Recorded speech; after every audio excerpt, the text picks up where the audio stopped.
नमस्कार, मैं हूं आपके साथ सुमित शर्मा। हमारे खास कार्यक्रम अद्भुत अमिताभ में आपका बहुत स्वागत है। सदी के महानायक अमिताभ बच्चन का जन्मदिन है। बिग बी के चाहने वाले देश ही नहीं पूरी दुनिया में मौजूद हैं। 1942 में जन्मे अमिताभ बच्चन ने अपने जीवन में कई उतार चढ़ाव देखे और हर तरह की परिस्थितियों का सामना करके आज वो बॉलीवुड के शहंशाह हैं। अमिताभ बच्चन के व्यक्तित्व के कई पहलू हैं और वो सिर्फ सदी के महानायक ही नहीं हैं, बल्कि अपने करीब 50 साल से ज़्यादा के करियर में उन्होंने ना सिर्फ बॉलीवुड बल्कि देश और समाज को भी खास प्रभावित किया है। उनके फिल्मी और जीवन के इस सफ़र को एक अलग नज़रिए से समझने की कोशिश आज हम करेंगे और इसी मकसद से हम आपके सामने खास कार्यक्रम लेकर आए हैं। और इस कार्यक्रम को आगे बढ़ाने के लिए मैं सीधे रुख करना चाहूँगा हमारे न्यूज़ हेड शरद द्विवेदी जी का, जिनके साथ हमारे ऑफिस के कई और साथी मौजूद हैं। शरद जी, धन्यवाद बहुत बहुत आपका। और मैं शरद द्विवेदी अपनी एडिटोरियल टीम के साथ इस वक्त मौजूद हूँ यहाँ अपने स्टूडियो के सुंदर से खूबसूरत से परिसर में। और बात अमिताभ बच्चन की। अमिताभ बच्चन एक ऐसी शख्सियत जो हिस्ट्री है, जो इतिहास है और जो इतिहास के साथ भविष्य भी है। अमिताभ बच्चन की पर्सनैलिटी की अगर हम बात करें तो वो एक ऐसे किरदार हैं जिनके लिए कई बार ऐसा लगता है कि वो कथा, रोमन ग्रीक कथा याद आती है फिनिक्स पक्षी की, जो अपनी राख से खुद जन्म ले लेता है जब वो ख़त्म हो जाता है। अमिताभ बच्चन के लिए एक दौर वो था जब ये माना गया कि वो अब ख़त्म हो रहे हैं। फिर एक दौर वो आया जब उन्होंने ABCL अपनी कंपनी बनाई और 100 करोड़ के कर्ज के दलदल में घिर गए। प्रतीक्षा उनका बंगला जुहू में, कुर्की के नोटिस लगने लगे। और ये अमिताभ बच्चन अपने एक इंटरव्यू में कहते हैं कि मैं यश चोपड़ा जी के पास गया और मैंने, उनके शब्द क्या थे कि मैंने बैगर की तरह, किसी भिक्षुक की तरह, मैंने गिड़गिड़ाने वाले अंदाज में यश जी से कहा कि यश जी, मेरे पास पिछले 5 साल से काम नहीं है, कृपया करके मुझे काम दीजिए। यश चोपड़ा को ऐसा लगा कि वो आसमान से नीचे गिरे हैं। उन्होंने कहा, अमित जी आप क्या कह रहे हैं, इंडस्ट्री तो ये सोच रही है कि आपके पास, आप करना नहीं चाह रहे हैं काम। उन्होंने कहा, नहीं नहीं यश जी, हालत बहुत ख़राब है, थोड़ा सा काम वाम दीजिए सर। यश चोपड़ा ने कहा कि मैं तो फिल्म बना नहीं रहा हूँ, आदित्य जी बना रहे हैं मोहब्बतें, तो आप मोहब्बतें में आ जाइए। तो मोहब्बतें जो शायद किसी हॉलीवुड की फिल्म का एक रीमेक थी, वहाँ से बच्चन साहब की पारी शुरू हुई। इसके पहले राजीव गांधी से उनकी जो मित्रता थी, राजनीति में आए, राजनीति रास नहीं आई, बोफोर्स के आरोपों में घिरे। फिर लोगों ने कहा गए, अब उल्टे बांस बरेली लद गया भैया अमिताभ बच्चन जी का मामला। लेकिन बच्चन साहब उससे भी निकल आए। बच्चन जी के अंदर बड़ी चतुराई भी है, बड़ी समझ भी है उनके भीतर। कब साथ छोड़ना है राजनीति का, कब साथ छोड़ना है अमर सिंह जी का, कब साथ छोड़ना है, माफ़ कीजिएगा, साथ नहीं छोड़ने से मेरा मतलब ये नहीं है, समाजवादी पार्टी से जुड़े रहे, पहुंचते रहे मुलायम सिंह जी के चुनाव कैंपेन में, लेकिन खुद कभी उनके लिए वोट नहीं मांगे। उनकी पत्नी जया जी, वो ज़रूर जो है जुड़ी रही समाजवादी पार्टी से और अभी भी राज्यसभा में है। भोपाल से अमिताभ बच्चन का बड़ा करीबी रिश्ता है, उनकी मदर इन लॉ अभी भी हैं भोपाल में। और यहीं के इंपीरियल सैबरे होटल में 1973 में वो परिणय बंधन में बंधे जया भादुड़ी के साथ। और उसके बारे में हरिवंश राय बच्चन यानी उनके पिता ने अपनी आत्मकथा में लिखा है, क्योंकि जया भादुड़ी के जो पिता रहे तरुण भादुड़ी, वो मध्य प्रदेश के देश के एक बड़े पत्रकार थे। तो हरिवंश राय बच्चन ने अपनी आत्मकथा में लिखा है कि हमारी बिल्कुल नहीं चली, लड़की वालों की ही चली, हम तो एक कोने में बैठे हुए थे। तो ये वो अमिताभ बच्चन की गाथा है जो KBC में, नमस्कार मैं हूँ अमिताभ बच्चन, आपका स्वागत है, और पूरा देश ठहर के अमिताभ बच्चन को देखता है। 73 में जब ये देश महंगाई और मुफलिसी से जूझ रहा था, तो वो दीवार सलीम जावेद ने ये उन्हीं के लिए लिखा था कि खुश तो बहुत हो गए तुम आज। भगवान को इस तरह चुनौती देने वाला किरदार इसके पहले शायद बॉलीवुड की फिल्मों में देखा नहीं गया। फिर अमिताभ जब बाजीगर, जादूगर, तमाम तरह की फिल्मों, घटिया फिल्मों में फंसते गए, तो उनका जन्म होता है पा से, जिसमें वो एक बीमारी से ग्रसित एक ऐसे बच्चे की, प्रोजेरिया बीमारी से ग्रसित बच्चे की भूमिका निभाते हैं जो बालपन में ही बूढ़ा हो जाता है। और उसके बाद पिंक और तमाम एक से एक फिल्मों की श्रृंखला और चलते चले जा रहे हैं बच्चन साहब। वो कहते हैं कि साठा पाठा तो 80 क्या लस्सी। अब ये तो बच्चन साहब आप ही बताएंगे कि 80 का मतलब क्या लस्सी है। आए चलिए अपनी टीम की तरफ मुड़ते हैं। हमारी टीम हमारे साथ है। सबसे पहले मैं हमारे साथी एग्जीक्यूटिव एडिटर हमारे शैलेंद्र जी की तरफ आऊँगा, क्योंकि बच्चन जी की तरह धैर्य भी इनमें है, सहनशीलता भी है और चुप्पी भी है। आप मुझे ये बताइए, अमिताभ बच्चन के व्यक्तित्व की क्या चीज़ आपको बहुत अपील करती है? देखिए, असली नायक वही होता है जो अपनी सोसाइटी पर रिफ्लेक्ट थोड़ा करे। करीब कर लीजिए उसको। असली नायक शरद जी वही होता है जो अपनी सोसाइटी पर रिफ्लेक्ट करे और सोसाइटी उसमें रिफ्लेक्ट करे। तो इस मायने में अमिताभ सच्चे नायक साबित होते हैं।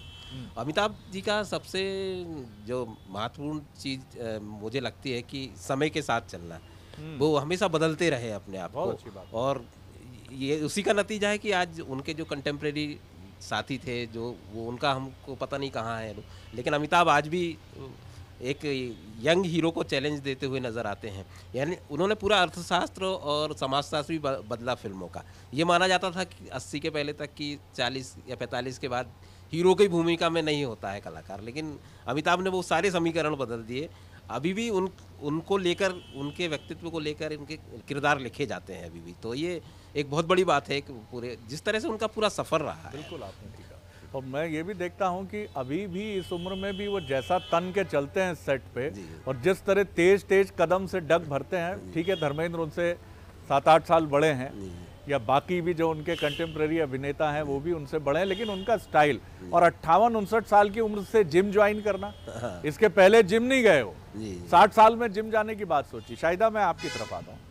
बहुत अच्छी बात कही शैलेंद्र ने कि एक बहुत ही व्यवस्थित अभिनेता अपने शूटिंग शेड्यूल से ठीक 1 घंटे पहले वो सेट पर मौजूद होते हैं, और कोई तामझाम नहीं रहता उनका। उनकी अपनी वैनिटी वैन में वो बैठे रहते हैं। अगर आपका शॉट रेडी नहीं है, उन्हें कोई ईगो प्रॉब्लम नहीं होता। आप अपना टाइम लीजिए, मैं बैठ के अपना काम कर रहा हूँ। ये उनका स्टाइल है, और यही वजह है कि वो किसी के लिए बोझ नहीं है। आप उनके व्यक्तित्व में ऐसी क्या चीज़ देखती हैं जो उनकी फीमेल फैंस हैं? वो कोई सलमान खान या शाहरुख नहीं है, लेकिन फीमेल फैंस उनकी आज भी हैं, बहुत तगड़ी हैं। जी, सबसे पहले तो जो मैं शुरुआत करना चाहती हूँ, आज जिस तरह से आपके लिए एक कॉम्प्लीमेंट है कि जिस तरह के वेशभूषा में आज आप हैं, आपको लिबास के लिहाज से केबीसी के ही जो अमिताभ लग रहे हैं। बहुत शुक्रिया करता हूँ शाहिदा जी, मैं आपका। जी, आगे बढ़ते हुए मैं ये बताना चाहूँगी कि अगर मैं अमिताभ बच्चन की उनकी जवानी की फिल्मों की बात करूँ तो मैं बिल्कुल वहाँ से इत्तेफाक नहीं रखती हूँ कि मैं उनकी मुरीद हूँ या कुछ, लेकिन हाँ, उनकी इस एज जो ये दादाजी वाला फैक्टर। और दीवार की मुरीद नहीं है? जी नहीं। शोले की भी नहीं? जी नहीं। आपको मैं बताती हूँ कि बहुत इम्पोर्टेंट बात ये है कि जब वो एक दादाजी वाली एज में आ गए, वहाँ उन्होंने जो अपना रंग दिखाया, एक अलग ही उन्होंने सामाजिक मुद्दों के अंदर जुड़ते हुए फिल्मों के अंदर जो अभिनय किया, चाहे वो ब्लैक हो, चाहे वो पिंक हो, या बाबुल के अंदर अपनी बेवा जो बहू है उसकी दोबारा शादी करवाना हो, इस तरह के जो उन्होंने मुद्दे उठाए, उन्होंने असल में आज की जो युवा लड़कियां उनके दिलों में जगह बनाई। हम अक्सर अपनी फैमिली में देखते हैं कि जब हम अपने वालिद की बात नहीं सुनते हैं तो हम कहीं ना कहीं अपने दादा की बात सुनने लग जाते हैं कि हाँ दादाजी अच्छा कह रहे होंगे, इन्हीं की हम सुनेंगे, उन्हीं की चलेगी। तो जो दादाजी वाला फैक्टर हमने जो पाया अमिताभ जी के अंदर, वो वाकई में काम करता है, और इसीलिए आज की युवा लड़कियों के दिलों में वो राज करते हैं। ये मेरा मानना है। बड़ा आपका मुख्तलिफ नज़रिया है और बड़ा अलहदा नज़रिया है। तो दादाजी, आपके लिए ये अच्छी बात है कि आप आज भी अपनी ये जो आपकी फिल्में आए उसकी वजह से आप जो हैं युवा लड़कियों के मन में घर करके बैठे हैं। बच्चन जी, सोहेल साहब की तरफ मैं चलूँगा। मुझे बताइए, आप अमिताभ के बारे में क्या सोचते हैं, और उनके पर्सनैलिटी की क्या ख़ास चीज़ है जो आपको बहुत आकर्षित करती है या नहीं भी करती है? हो सकता है कि ना भी करती हो। अब जैसी शुरुआत शाहिदा जी ने की, मैं भी उसी डायरेक्शन में चलता हूँ। सर, मुझे तो अमिताभ बच्चन से जलन बहुत होती है। जब मैं जवानी की दहलीज पे कदम रख रहा था 90s की बात, तब अमिताभ बच्चन बूढ़े हो चले थे। और अब जब मैं बुढ़ापे की दहलीज पे कदम रख रहा वो हूँ जवान हो गए। तो वो जवान हो रहे हैं। अब ये जो उनके पास राज है, ये मेरे लिए बिल्कुल जलन का बायस है।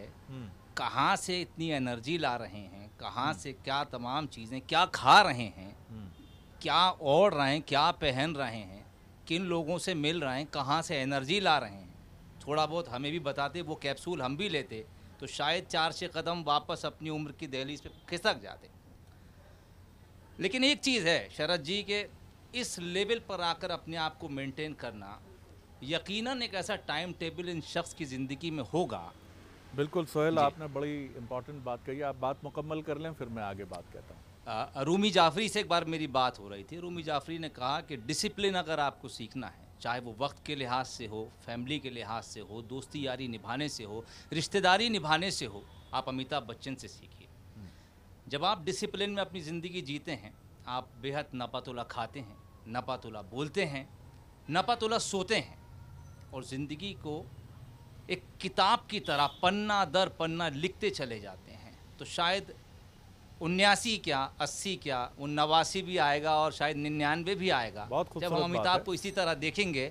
और शायद तब भी शरद जी मैं उस जलन वाली फीलिंग में ही रहूँगा कि अरे मैं 60 हो गया। मैं कुछ आपको टिप्स देता हूँ जी। रॉकेट जब ऊपर जाता है तो उसके 3 या 4 सेगमेंट्स होते हैं, खंड होते हैं जी। और एक एक करके उसका वो खंड गिरता जाता है जिसकी यूटिलिटी नहीं रहती। बच्चन साहब ऐसे ही एक रॉकेट हैं। मैं ये नहीं कहता कि उन्होंने लोगों का इस्तेमाल किया, बिल्कुल नहीं। लेकिन जहां जिसकी उपयोगिता थी वहां उन्होंने उसकी उपयोगिता को समझा, उससे जुड़े। राजनीति उन्हें लगी कि जाना चाहिए, गए, लगा एकदम बेकार, वापस आ गए। अमर सिंह जी से दोस्ती अच्छी रही जब उन्हें लगा कि ये जी का जंजाल, चलो। जब उन्हें लगा कि फिल्में अब उनकी आलोचना का बायस, तो उन्होंने अलग कैरेक्टर्स चुने, अच्छे डायरेक्टर्स चुने। ब्लैक जैसा शाहिदा ने कहा, ये सलाहियत, ये काबिलियत बहुत कम लोगों में होती है जो सही वक्त पर सही चीज़ों को चुनते हैं। डिसिप्लिन का रूमी जाफरी भोपाल से ही हैं, मेरे भी अच्छे दोस्त हैं, मेरे मोहल्लेदार भी रहे हैं। वो हम एक ही मोहल्ले में रहते थे, नॉर्थ टीटी नगर में। बातचीत में जिक्र आपका भी नहीं जी। तो रूमी जो कहते हैं वो बिल्कुल ठीक कहते हैं। जो शख्स, मेरे एक दोस्त ने एक बार मुझे बताया जिन्होंने एड फिल्म शूट की, कि उनके मुंह से गाली निकल गई शूट करते समय क्योंकि किसी का मोबाइल बजा, और उन्होंने जब बोला किसका मोबाइल बजा और गाली दी एक बड़ी भद्दी सी, तो अमिताभ बच्चन की आवाज़ थी अंधेरे में कि माफ़ कीजिएगा ये मेरा मोबाइल था, और लेकिन आपको गाली नहीं देना चाहिए भाई, ये अच्छी आदत नहीं है। इस तरह का लेवल, एक नए लड़के के साथ आप एड फिल्म शूट कर रहे हैं, लेकिन गाली सुनने के बाद भी आप शूटिंग कैंसिल नहीं करते, पैकअप नहीं करते कि तुम्हारी औकात क्या है, तुम बच्चन के सामने गाली दे रहे हो, बच्चन को गाली दे रहे हो। ये सर, यही बच्चन को बच्चन बनाता है। मैं प्रेरणा की तरफ आता हूँ। नई जनरेशन की भी टिप्पणी ले ले, आप भी माशाल्लाह अभी नई जनरेशन से ही हैं। जी प्रेरणा। बिल्कुल सर, जिस तरह से सर ने कहा, बिल्कुल मैं ये मानती हूँ कि अमिताभ बच्चन ने बहुत बेहतरीन काम अपने एज, जैसे उनका एज ढलता गया वैसे किया है। लेकिन सबसे अहम बात अमिताभ बच्चन की मुझे ये लगती है कि उन्होंने एक बात प्रूव की है। हम कहते हैं कि हमें 2 नाव में पाँव नहीं रखना चाहिए, 10 जगह हाथ नहीं लगाना चाहिए, लेकिन अमिताभ बच्चन ने एक बात प्रूव किया, आप हर जगह अगर बेस्ट नहीं हो सकते हो तो आप हर जगह अपना एक अलग स्थान बना सकते हो। चाहे सिंगिंग हो, अमिताभ बच्चन जैसी वॉइस कहीं नहीं आई सिंगिंग में, और उन्होंने जैसे गाने गाए, नहीं है प्रेरणा जी, रंग बरसे जो उनका गाना है, वो तो चल गया सो चल गया। एक बिल्कुल शरद जी, मैं यही कहना चाहूंगी कि उन्होंने एक अलग स्थान बनाया है। ना तो वो जो अमिताभ बच्चन का लहजा है, ना सिंगिंग स्टाइल है, वो कोई ले पाया, ना बोलने में कोई ले पाया। डायलॉग डिलीवरी उनकी बहुत बेहतरीन है। इसी तरह मैं केबीसी अभी भी देखती हूँ, और केबीसी सिर्फ इसलिए देखती हूँ क्योंकि अमिताभ बच्चन मुझे एक ऐसे स्पीकर लगते हैं जो कि दोनों ही भाषाओं के प्रोनाउंसिएशन जो है उनके बहुत बेहतरीन है। उतने बेहतरीन मैंने प्रोनाउंसिएशन कभी नहीं देखी। आपकी बात से मैं एक बात और बताता चलूं कि अमिताभ बच्चन 2 दिलचस्प व्यक्तित्वों के मेल का सम्मिश्रण है। तेजी बच्चन, जो लाहौर के उस समय के हिंदुस्तान के सबसे बड़े कॉन्ट्रैक्टर सरदार जी थे, उनकी पुत्री, और पूरी तरह अंग्रेज ना, पूरी एजुकेशन अंग्रेजी में, पूरी अंग्रेजी लाइफस्टाइल। और हरिवंश राय बच्चन एक बहुत सामान्य मध्यम वर्गीय परिवार के मूल्यों में ढले हुए पिता। तो उनकी जो एरिस्टोक्रेसी है, जो दून स्कूल से मिलती है, I would like to say something about this industry and ये मिलती है उनको तेजी बच्चन से।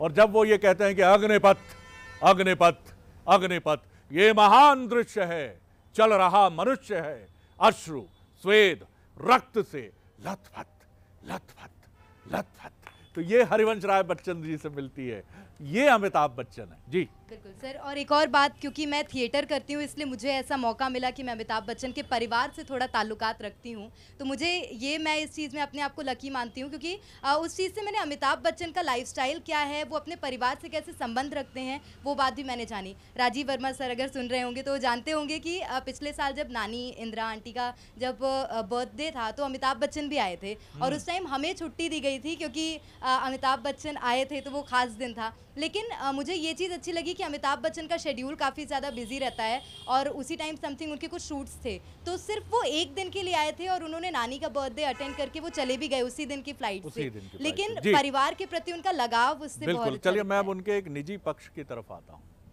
कहा यह जाता है कि अमिताभ बच्चन अपने निजी जीवन की बड़ी रक्षा करते हैं, एक शब्द नहीं बोलते साहब, चाहे परवीन बॉबी की कंट्रोवर्सी हो जो सिजोफ्रेनिया नाम की बीमारी से भी पीड़ित रहीं, या अमजद खान ने कहा हो कि हमने तो खूब दोस्ती निभाई लेकिन बच्चन साहब ने नहीं निभाई, लेकिन बच्चन साहब से कभी पूछा भी गया तो वो यही कहे कि मैं इन विषयों का अधिकारी नहीं हूँ, जो उन्होंने कहा है अब किन मनोदशा में कहा मैं नहीं जानता हूँ, ये कह के वो निकल गए। रेखा जी के साथ भी रिश्तों को लेकर बहुत कुछ कहा गया। रेखा जी का अपना जीवन शैली है, उन दोनों के बीच में क्या रहा ये बिल्कुल ठीक बात है, हम नहीं कह सकते हैं। और अमिताभ बच्चन एक ऐसे अभिनेता हैं कि शोले से लेकर 10 साल तक, यानी ऑलमोस्ट 75 से लेकर 84 तक उन्होंने मीडिया से बात ही नहीं की, और इसीलिए वो अपने इंटरव्यूज़ में ये कहते भी हैं कि मेरे सर्वश्रेष्ठ समय का, क्योंकि मीडिया ने भी उनका बहिष्कार कर दिया था, तो वो ये कहते भी थे कि मेरे सबसे गोल्डन पीरियड का तो मीडिया में कोई रिकॉर्ड ही नहीं है। अमृतांशी, मैं आपकी तरफ आता हूँ, फिर प्रीता की तरफ आऊँगा। कुछ लोग ये भी कहते हैं कि अमिताभ को कभी तो कुछ कहना चाहिए था अमजद खान के बारे में, परवीन बॉबी के बारे में, और द मच अवेटेड रेखा जो एक रहस्य है, उनसे उनके रिश्ते जो एक रहस्य हैं। क्या लगता है आपको? हालांकि ये उनका निजी जीवन है, बहुत प्रणाम है उनको, सबको अपनी गरिमा निजता की रक्षा, लेकिन इतने बड़े लेवल पर लोग कई बार सुनना चाहते हैं कि सच क्या था। सर मुझे ऐसा लगता है उन्होंने शांत रह के ही बहुत बड़ी बड़ी कहानियाँ रच दी। मुझे ऐसा लगता है कि शायद उस वक्त वो उस हालात में नहीं होंगे, क्योंकि शायद उस वक्त वो बनाने में जुटे होंगे अपनी कहानियों को। उन्होंने शांत रह के ही बहुत बड़ा कुछ मैसेज दिया है सोसाइटी को। भले ही मीडिया ने उस समय उनका बहिष्कार किया, लोगों ने उनसे मतलब शायद उनकी फिल्मों का भी बहिष्कार किया हो, ऐसा हो सकता है, लेकिन सर उस वक्त शायद उनको ऐसा लगा हो कि अगर अभी मैंने कुछ कह दिया तो आगे जाके वो उनके लिए एक प्रॉब्लम ना बन जाए, क्योंकि सर उस वक्त ऐसा वक्त था कि वो गिर भी सकते थे और उठ भी सकते थे मीडिया के सामने, क्योंकि सर मीडिया ही गिराता है, मीडिया ही उठाता है, जैसा कि सब जानते हैं। तो अगर शायद वो उस वक्त ऐसा कुछ स्टेटमेंट दे देते, उन्होंने शायद नहीं समझा हो उस वक्त कुछ ऐसा स्टेटमेंट देना, क्योंकि उस वक्त शायद चाहिए होगा उनको वो स्टारडम जो उन्हें मेंटेन करके रखी थी, या नहीं भी होगी, वो आगे बढ़ाना चाहते थे, उसको पीछे लेना चाहते थे, तो वो उनके पूरा हाथ में था, जो कि उन्होंने मुझे लगता है शायद सही से हैंडल किया। क्योंकि ऐसा कुछ बयान वो दे देते, क्योंकि इतने बड़े वो महानायक कभी कहलाते हैं, वो ऐसे ही नहीं बन गए। आपने जैसा कि बोला वो बहुत चतुर हैं, तो उन्हें चतुराई से मीडिया को हैंडल किया, अपने निजी जीवन को हैंडल किया। इसी पर एक बात आपको ये भी बता दूं मैं आप सभी को कि वो ऐसे पहले बॉलीवुड के सेलिब्रिटी रहे जिन्होंने अपना ब्लॉग शुरू किया, यानी मुझसे जुड़ी जानकारी आपको मिलेगी तो मेरे ही ब्लॉग से मिलेगी। वो कभी प्रेस कॉन्फ्रेंस करने के उत्सुक नहीं रहे, कभी अपनी फिल्म के प्रचार के लिए वो कभी बड़े बड़े इंटरव्यूज़ में नहीं गए, आए भी तो कपिल के शो में भी तो अपने रिस्ट्रिक्टेड मैनर्स के साथ आए। और करण थापर जो बड़े जर्नलिस्ट हैं, उन्होंने अपने एक इंटरव्यू में कहा कि उस इंटरव्यू में मैंने जब उनसे रेखा के बारे में पूछा तो उन्होंने बहुत कूल कंपोज्ड होकर जवाब दिए, लेकिन बाद में जब हम खाने पर बैठे और जया जी ने उन्हें चावल परोसा, हम सबको चावल परोसा, ये कहते हुए कि रोटियां गर्मा गर्म आ रही हैं, तो अमिताभ बच्चन जी अचानक किसी, ये करण थापर साहब का कहना है, हम नहीं जानते क्या सच्चाई है, किसी ज्वालामुखी की तरह बच्चन साहब का गुस्सा फूटा। उन्होंने कहा जया जी आपको पता नहीं है मैं चावल नहीं लेता हूं और आप चावल दे रही हैं। और बाद में मामला इतना बढ़ गया, ऐसा करण थापर साहब का कहना है, ये उनका क्लेम है इंटरव्यू में। मैं फिर कहूँगा कि ये हम उनके हवाले से, उनके इंटरव्यू के हवाले से मैं बात कह रहा हूँ कि उनका कहना है कि उसके बाद एक बड़ी असहज कर देने वाली चुप्पी थी और हम सब ने जैसे तैसे अपना खाना पूरा किया। तो वो इनडायरेक्टली ये सवाल उठाते हैं कि क्या ये जो हमने कुछ सवाल पूछ लिए थे उनके निजी जीवन से, क्या ये गुस्सा उसका था? प्रीता, मैं आपकी तरफ आता हूँ। आप बताइए, यंग जनरेशन की मेंबर होने के नाते अमिताभ बच्चन की फिल्में आपको पसंद हैं या आपको लगता है कि नहीं, मुझे एक अभिनेता के तौर पर वो बहुत पसंद नहीं है, या जो भी आपका व्यू है? अभिनेता का कर्तव्य क्या होता है? ये होता है कि वो सिर्फ फिल्मों में एक्टिंग करे। अमिताभ बच्चन जी जो हैं वो सामाजिक सरोकार के ऊपर फिल्में बनाते, जैसे उन्होंने पिंक बनाई महिलाओं को लेकर। उन्होंने नहीं बनाई, उन्होंने एक्ट किया उसके बारे में। लेकिन जब रियल लाइफ में जब सामाजिक सरोकार की उनसे बात की जाती है तो वो पीछे हट जाते हैं। जब तनुश्री दत्ता ने नाना पाटेकर के ऊपर एलिगेशन लगाए थे तो उन्होंने ये बोल, जब उनकी राय मांगी गई कि आप क्या बोलते हैं, तो उन्होंने साफ बोल दिया था कि ना मैं तनुश्री दत्ता हूँ ना मैं नाना पाटेकर हूँ। उन्होंने एक शब्द भी नहीं बोला। और ये जो ड्रग्स वगैरह जो युवाओं को लेके चलता है वो आइकॉन है। और कौन अभिनेता बोलता है? आपको लगता है बॉलीवुड में कोई इन सब विषयों पे खुल के बोलता है? लेकिन अभी वो उस मुकाम पे हैं, अगर वो बोलेंगे तो उनको कोई फर्क नहीं पड़ेगा। वो जहाँ पे खड़े होते लाइन वहाँ से शुरू होती है, उनके स्टारडम पे कोई फर्क नहीं पड़ेगा। लेकिन हाँ, अगर वो बोलेंगे तो बहुत से लोगों पे फर्क जरूर पड़ेगा। मुझे ऐसा लगता है कि उनको बोलना चाहिए। बड़ा सवाल खड़ा किया शैलेंद्र, आप क्या सोचते हैं? अमिताभ बच्चन के सामाजिक उत्तरदायित्वों को लेकर, सचिन तेंदुलकर को लेकर भी ये सवाल उठे, लेकिन कहा जाता है कि ये लोग चैरिटी बहुत चुपचाप और खामोशी से करते हैं। आप अगर इतिहास उठाकर देखें तो जितनी भी महान शख्सियतें हुई हैं उनका फोकस, उनको पता रहता है कि मेरे को कहाँ फोकस करना है, बाकी चीज़ें आती जाती रहती हैं, तो वो अपना पार्ट निभाते रहते हैं क्योंकि पूरा एनर्जी उनकी एक तरफ रहती है। वो कंट्रोवर्सी में अमिताभ बच्चन मेरे ख्याल से कभी इसलिए भी नहीं फंसे क्योंकि उनका फोकस अलग था। सुबह से मेरे ख्याल से वो अपने काम के बारे में ही सोचते हैं और रात तक काम के बारे में ही सोचते हैं, और वो कई बार उन्होंने इंटरव्यू में ये कहा भी है। तो ये अंतर हो जाता है कि ये किसी और का काम है समाज। हालांकि ये एक बहस का विषय हो सकता है कि एक आप जब ऐसे मुकाम पर पहुंच गए हो जिस आपकी एक बात से पूरे समाज में फ़र्क पड़ता हो तो आपको बोलना चाहिए या नहीं बोलना चाहिए, ये बहस का मुद्दा हो सकता है। लेकिन अमिताभ की प्रायोरिटी हमेशा अलग रही है। आप देखिए, चाहे उनका निजी जीवन हो, चाहे फिल्मों से जुड़ा हुआ जीवन हो, उन्होंने हमेशा एक रिस्ट्रिक्शंस रखा अपने ऊपर, क्या बोलना है क्या। ये एक असल में उनके पर्सनालिटी में जो एक अनुशासन है वो भी रिफ्लेक्ट करता है कि उनको वो वही बोलते हैं जो उनको बोलना है, कभी उनकी जुबान स्लिप नहीं होती। आपने ठीक कहा। और हरिवंश राय बच्चन ने अपनी आत्मकथा में लिखा है, जिसके 4 खंड हैं, उसमें हरिवंश राय बच्चन ने लिखा है कि अर्ली 60s में 55, 57, 58, 57, 58 में 1957-58 में जब मैं कवि सम्मेलनों से देर रात घर लौटता था, सुबह 4 बजे या 5 बजे या सुबह 6 बजे, तो मुन्ना यानी अमिताभ दरवाज़ा खोलते थे और मैं एक बहुत थकान से भरी हुई नज़र से उनको देखता था और उनको सिखाने के लिए कहता था कि बेटा, पैसा कमाना बहुत मुश्किल है। बाद में जब मैं मुंबई में था, यानी हरिवंश राय बच्चन जब मुंबई में थे, और एक समय आपको शायद पता हो कि मुंबई में 3 शिफ्ट में काम होता था, यानी सुबह 7 बजे से लेकर रात 3 बजे तक। तो अमिताभ बच्चन भी रात 3 बजे के बाद 4 बजे घर पहुंचते थे और अपने पिता को शरारती अंदाज में देखते थे और कहते थे, बाबूजी पैसा कमाना बहुत मुश्किल है। ये छेड़ने का भी उनका क्रम रहा। लेकिन आपने ये बिल्कुल सही कहा। एक बात सर जी, कहना बिल्कुल, चाहूँगा कि बिल्कुल। जब अमिताभ का उदय हो रहा था एज ए एक्टर, तो उस टाइम सुपरस्टार कहलाते थे राजेश खन्ना। अगर आप राजेश खन्ना की आदतें या जो भी लाइफ स्टाइल है और अमिताभ बच्चन की लाइफ स्टाइल को कंपेयर करेंगे तो आपको समझ में आ जाएगा। अमिताभ मेरे ख्याल से उनसे बेहतर, राजेश खन्ना अमिताभ से बेहतर एक्टर माने जाते थे उस समय तक, और अमिताभ बहुत औसत दर्जे के एक्टर माने जाते थे। ये अमिताभ ने खुद स्वीकार किया। लेकिन अपने अनुशासन और मेहनत से वो एक लाइन पकड़ के आगे निकल गए और राजेश खन्ना पीछे छूटते गए, डिप्रेशन में जाते रहे। क्योंकि दोनों की लाइफ स्टाइल में ज़्यादा बोलना ठीक नहीं है, कि एक अंतर जो हमको पढ़ने में और सुनने में मिलता रहा कि वो बिल्कुल अनुशासित नहीं थे। सोहेल, आप कुछ जोड़ना चाह रहे हैं? बहुत संक्षेप में, कम वक्त है मेरे पास। मैं चाह रहा था कि हैप्पी बर्थडे जिंगल के साथ अब प्रोग्राम को खत्म करते हैं हम लोग। जी, तालियां हो चलिए जाती शुरू हैं करिए, अमिताभ आप ही के। शुरू चलिए, करिए। ठीक है, चैरिटी बिगिन्स एट होम। ठीक, स्टार्ट। चलिए, happy birthday to you, happy birthday to you, happy birthday to dear Amitabh ji, happy birthday to you. तो लॉन्ग लिव अमिताभ बच्चन साहब, आप हम सबके दिलों में हैं। और हमारे बारे जैसा हर इंसान के बारे में, मेरे बारे में, यहाँ मेरी एडिटोरियल टीम, मेरे एंकर साथी, आउटपुट इनपुट के साथी जो हैं, इन सब के बारे में इंडिविजुअल लेवल पर अच्छी राय भी है और ऐसी राय भी है जो समालोचनात्मक है, जिसको हम क्रिटिक्स के नज़रिए से कही गई राय कहते हैं, और कुछ राय ऐसी है जो अच्छी नहीं भी है। तो आपके बारे में भी ऐसी राय है, लेकिन सर आप कमाल हैं, 80 साल की उम्र में भी आप लाजवाब हैं। आप अपने से जुड़े रहस्य कभी उजागर नहीं करते हैं और कोई ज़रूरत भी नहीं है सर।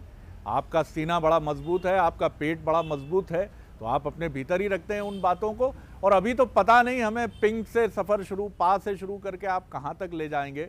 कितनी अद्भुत फिल्में हैं जो इंतज़ार कर रही हैं, और ऐसा अभिनेता वाकई हमने नहीं देखा जिसकी फ़ैन फॉलोइंग यहाँ 22 साल 23 साल के भी यंग टर्क्स हैं, वो भी हैं, मेरे जैसे लोग हैं जो 50s में हैं, और 70s और 65 के लोग तो हैं ही। तो 3 पीढ़ियों के दिलों पर राज करने वाले इस बादशाह को सलाम है साहब। बहुत बहुत शुक्रिया आप सभी का, बहुत अच्छा लगा, बहुत एक अलग ओपिनियन इमर्ज करके सामने आया। बहुत शुक्रिया। हमारी ख़ास पेशकश में इतना ही।